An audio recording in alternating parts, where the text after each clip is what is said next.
What? So, no fourth album then? Really? They said that? Oh, they did that to each other. Oh, wow. So only three albums, and we're not gonna get any more. But I was like invested in these guys. Oh, hi. Morton here. I have been thinking about doing a series of these things about bands who, for various reasons, only did three albums, or have so far only done three albums. You'll have bands who've broken up. You have bands who are, well, kidding themselves and saying, no, no, well, we'll get back together, but we're getting on towards 11, 12, 21 years now. And then there are some bands that are still together, but I'm a little bit concerned enough to make a video or two about them, where I don't really see that with the music industry being the way it is these days, that's going to be much of a possibility unless they do some crowdfunding or something like that. But anyway, let's get into this. And the first band that I want to talk to you about is Cherry Ghost. So Cherry Ghost is a vehicle of sorts, or was at the very beginning of Simon Aldred from Bolton in the United Kingdom, or England to be more precise. Um, he wrote songs, and he got some guys together to play alongside him, and we're talking 2006. The band was garnering some repute from various means and ways, internet, and they actually were one of very few bands who have performed on the Jules Holland show before actually recording any music. In 2007, they record an album, and I think 3 months after that album was released, I saw them for the first time. It was in October 2007 at Rockefeller Concert Hall in Oslo, where I was there to see Crowded House. That was the first. It was the first reunion tour. I think that was it wasn't the second, it was the first one.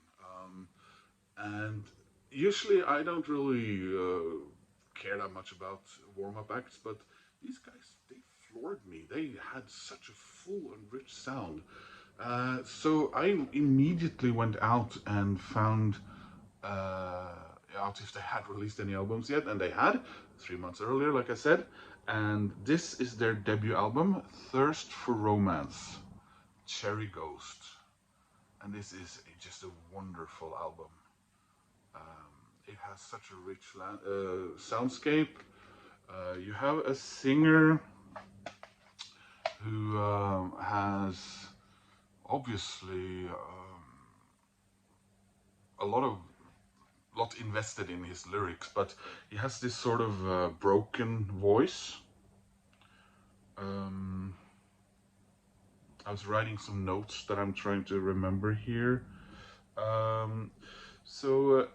Like I said, the band is a proper band at this stage, and they release 3 singles from it, Mathematics, and the next song actually was the next song they released was People Help People, which was nominated for various prizes, and they also were nominated for some awards for newcomers and Q awards. I didn't think they actually won any of those, but and then the fourth single was 4 a.m. The critics were not necessarily very kind to them after this first album. But you have people like James Dean Bradfield, the singer-songwriter from Manic Street Preachers, who in 2007 said that they were his favorite new band of that year, and other musicians who also were really um, quite enamored with this band. So they trot on, play their concerts, and then they reconvene, and 3 years pass, and you get their second album, and this is Beneath This Burning Shoreline.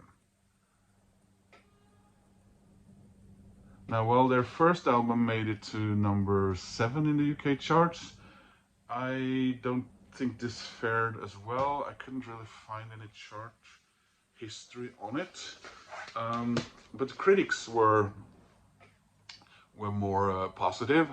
Um, so you have like I said, that singer who sings tender, fragile, slightly broken voice. It's very English, and The Guardian, for example, was very popular in their review in 2010. They say it purveys glimpses of seedy lives. I like that line. The independent, a prevailing tone of chastised post-war mood. Again, I think that's a very apt review. Again, the soundscapes. There's a country-ish feel to it, but is it the English countryside? Is it an American country? I also, if you know a band called Elbow, I feel they're kind of musical and kindred spirits.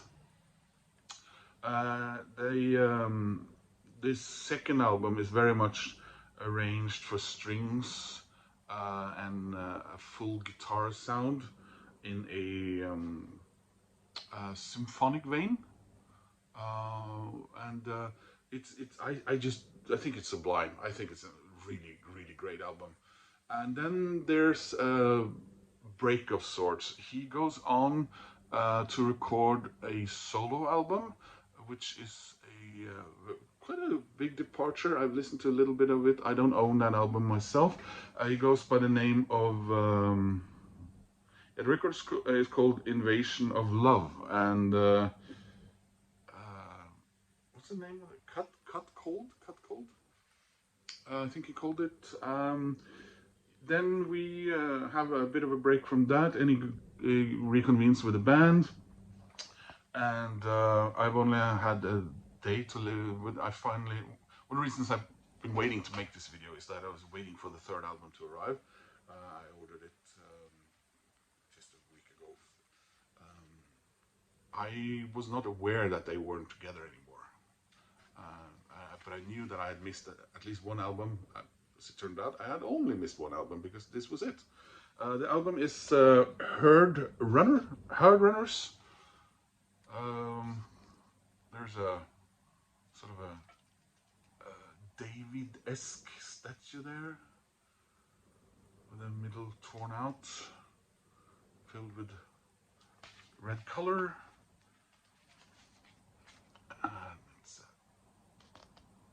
You can see what it looks like here. There's a sort of a prevailing mood from the first album.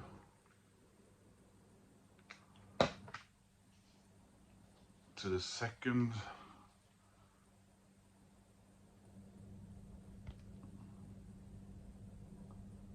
You know, the melancholy that we Norwegians like so much. And we're back to the color red, but no ocean or seaside in this album. So what's the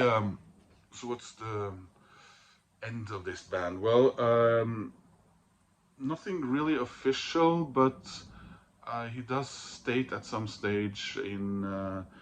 By the way, Herd Runners came out in May of 2014, a romantic album stuffed with fond reminiscences, heartbreak. There's a lot of steel guitar, sort of a Philly soul feel to it.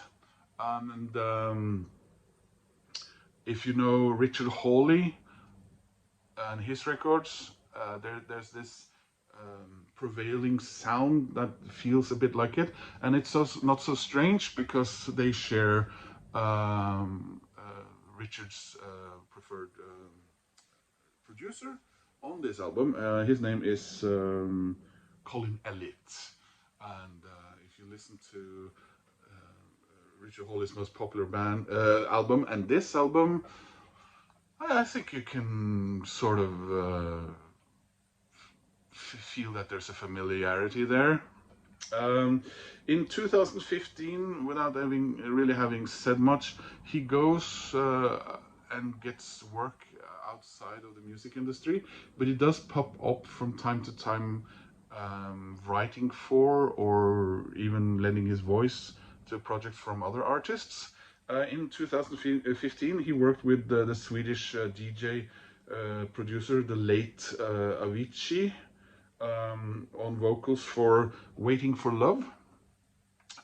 He now resides in London. In 2017, he popped up working on the song. What is it? Sorry. Well, he wrote for Liam Gallagher on his 2017 album, For What It's Worth. In February last year, they suddenly appeared at some sort of concert for a cause, I think, and the critics said that they sounded just as great, but as they always had, but no word since about the future of the band. So we'll just assume that this is a band that made 3 albums, and that unfortunately is it. So I hope you enjoyed having a look at my video and checking out Cherry Ghost, a band who only made 3 albums. And I'll try to get some more of these videos together and present you with bands that only made 3 albums or so far only have made 3 albums. So thank you for watching. Please click like and subscribe, and I will see you again in another video. Take care, guys.